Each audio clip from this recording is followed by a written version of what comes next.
You might remember me from that awesome drone shot you just saw. Well, today is a very excellent day. My name is Bradley Hasemeyer, and I am at the Acura Proving Grounds to test some vehicles, but not just any vehicles. Check this out. It's the completely redesigned Acura RDX. I'm going to be comparing it to this, the LEXUS RX350. You've seen this car before, but you've never seen this one like this. Let's figure out which one you should take home. Let's go. All right, so when you're thinking about buying a car, what's one of the first things you consider? How it looks. And this LEXUS RX350, well, it looks okay. I mean, I will say that the only thing that's been updated in styling over the past few years is the lines getting sharper and more angular. And of course, then you have this grille that's giant. I prefer my big grills for cooking. When it comes to the interior, I think the Lexus really shines here. It's clean, it's quiet, it's nice, but come on, with this slider, knobby mouse joystick thing, that's just absurd. The view from the driver's seat is pretty open, and I appreciate that. But when you look in the back, you've got a small window and a large roof pillar limiting that visibility. Not so good. Now, the Lexus does have some nice optional features, such as a panoramic moonroof, heated front seats, and 19-inch wheels, but you have to pay extra for that. You're buying a premium car, those should come standard. All right, so now this is what I'm talking about. Even just walking up to the car, you get this sense of power and excitement. Take a look at these lines, huh? One of my favorite things to note here is the character line. It's essentially the line that runs from the diamond pentagon grille all the way down the side to the back and ends in those dragon tail taillights. If you drive a car with a dragon tail taillight, your day's automatically going to be better. Another design feature that Acura did is they increased the wheelbase. And what this does is give you a more comfortable ride, gives you more interior space, and gives it a more overall powerful stance. Win, win, win all around. And that's just on the outside. Let's go in the car.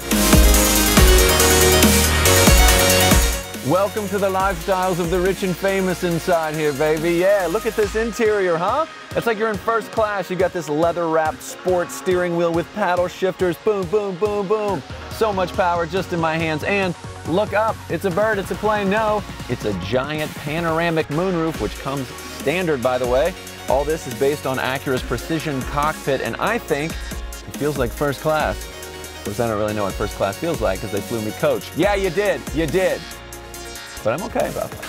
One of the things I really love about this new interior is this 10.2-inch display. It's sharp, it's crisp, and it works with what I call the brilliant True Touchpad interface. No hashtag fake news, only True Touch here. Whatever you touch on the touchpad corresponds to the screen. There's no mouse, there's no buttons, there's no fumbling around, there's no reaching over here while you're trying to look at the nav and look. No. It's nice, it's clean, it's simple, and I don't know why anyone else has never done this before. And when it comes to audio, you've got premium speakers mounted high on the doors and available speakers mounted in the ceiling. Yes, that means you're getting a front-to-back, side-to-side, and top-to-bottom audio experience. If the words floating center console sound like a Zen meditation to you, well, that's good, because this beautiful area here brings you much peace and storage. In the middle, in the back, underneath, plus 2 USB ports. Thank you, Acura. Let's just pause for a second and take a minute to reflect on the beauty that is this front seat. It's rich Milano leather, perforated so it's ventilated. That also means it can be heated. This thing can be adjusted up to 16 different ways. It's super comfortable, which is great for long road trips or just gazing at the moon through the moon roof. Of course, the people sitting in the front of the car have great legroom. Almost everyone offers that, but a lot of the competitors cram your friends in the back, especially your least favorite friend. You know what I'm talking about. Middle seat. Yeah. Middle seat Sammy is not happy in the other competitors' cars. But here, with no raised floor, he's thrilled. Oh, and also there's 2 more USB charging ports back there.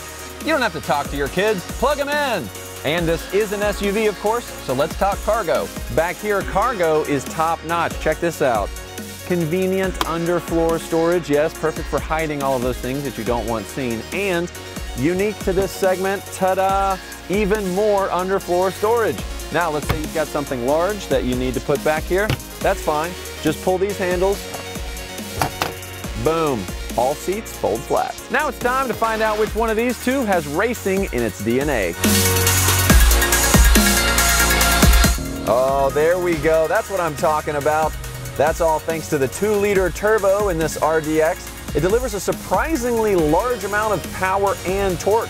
And a lot of that torque is that 0 to 30, so you're really going to feel it as you're taking off. I really love how this cockpit's been designed around the driver. I've got this great steering wheel with paddle shifters right here, and if you want even more control, you can click through your different drive modes on the fly to help you connect better with the road. And this RDX features available Acura Super Handling all-wheel drive, which can distribute power from the front to the back to give it more agility and more control. And you really feel that when you're entering some of these curves. I mean, this does not drive like an SUV. All right, so if you're looking for something that's fun to drive, something with a little bit of punch and also control, this is the SUV for you. You know, Acura obviously didn't hold back one bit with this new RDX. All right, 3.5-liter V6 takes a little bit of time to get going. Yes, it's got more power than the RDX, but you're missing the torque. There's less torque in this car. Bigger engine, less torque. I don't know. It's a little bit jumpy too, and that's because it's only got 8 speeds to work with versus the 10 in the RDX. And yes, it's a smooth ride. That's what you'd expect from a Lexus, but man, you really feel the weight of this car in the corners. It's definitely missing that racing spirit that you feel is just built into the RDX.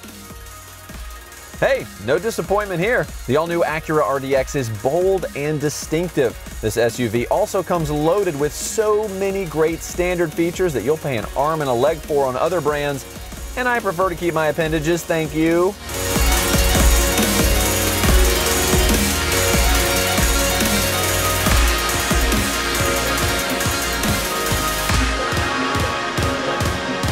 All right, so you're probably even wondering why we compared the RX350 to the RDX. It's got a bigger engine, it's a bigger car, but ultimately, it doesn't have that spirited performance that the RDX has.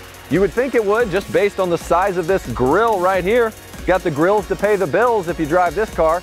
But when it comes to the RDX, the power, the precision, the interior, all of that means this car deserves to be on your list. Not only that, it also comes standard with Acura Watch driver assistance technologies. We don't even have time to talk about those, but they're really neat. But now it's your turn. Head to Acura.com. Make your own comparison. I got to take off. I've got another job. I'm a land surveyor. All right, Bradley out. See you next time. It looks huge!